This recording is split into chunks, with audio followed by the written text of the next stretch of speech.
daughter, a friend, and an activist. And for the first time in my life, I'm standing before you as a proud dreamer.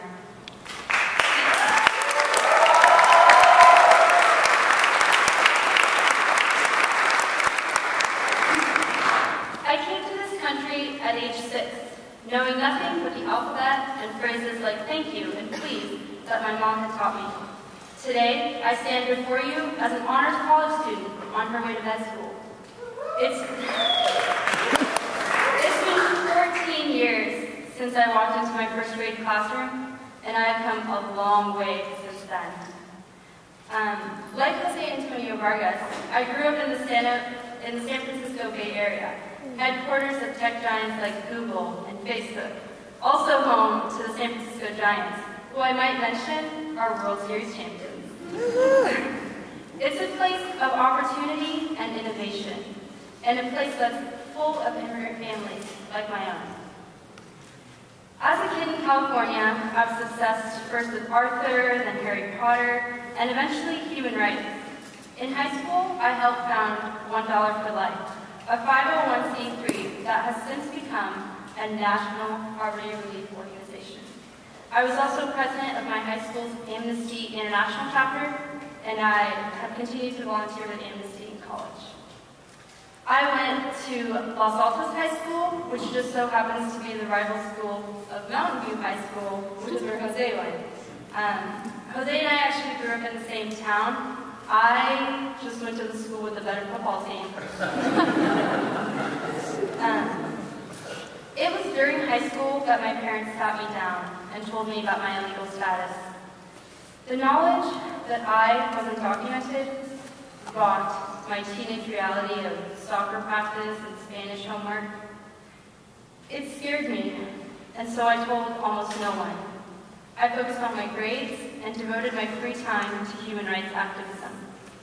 I graduated high school with honors and was voted most likely to save the world by my class. I thought that if I just ignored my secret problem, it would go away. That is not what happened. Last summer, the summer after my freshman year at UC Davis, Immigration and Customs Enforcement found me.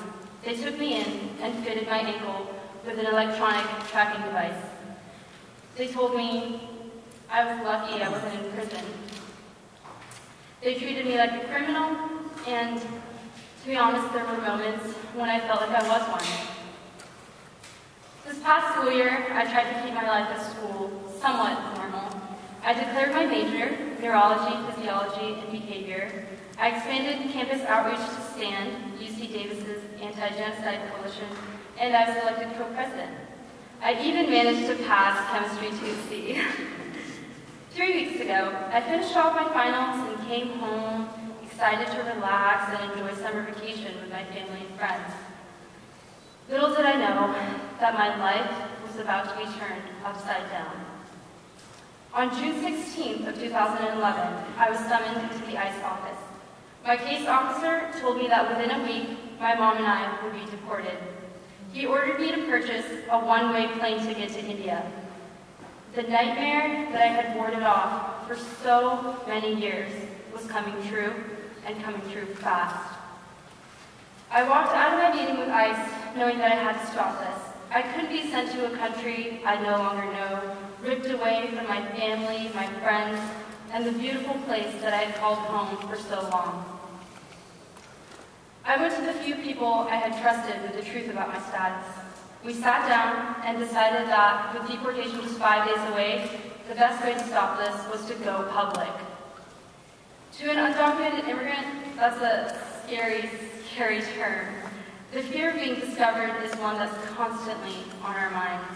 You learn to avoid bringing attention to yourself, to live below the radar of authority at all times, to stay hidden in the shadows. Having kept my status a secret from even my closest friends, going to my community for help was not easy. To expose my secret to everyone I've ever known, to put my future in their hands, was one of the hardest things I've ever had to do. When the Facebook group went up and the message was sent out to hundreds of my friends, classmates, and community members, I was scared scared.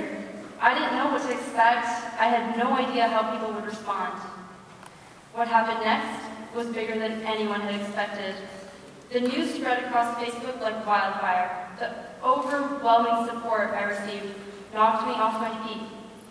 Once the news was out, my friends sent the petition to their friends, who sent it to their friends, who in turn invited more and more people. In the end, nearly 20,000 faxes were sent to senators, ICE, and the Department of Homeland Security. Thousands of people signed a letter on my behalf, and hundreds of people called our senators. And it worked. My mom and I went to ICE last Tuesday, and as ordered, we were reported to be taken into custody. For a moment, a fleeting moment, I thought I might never see my friends and family again. But we were there less than 2 hours before ICE changed their minds and let us go.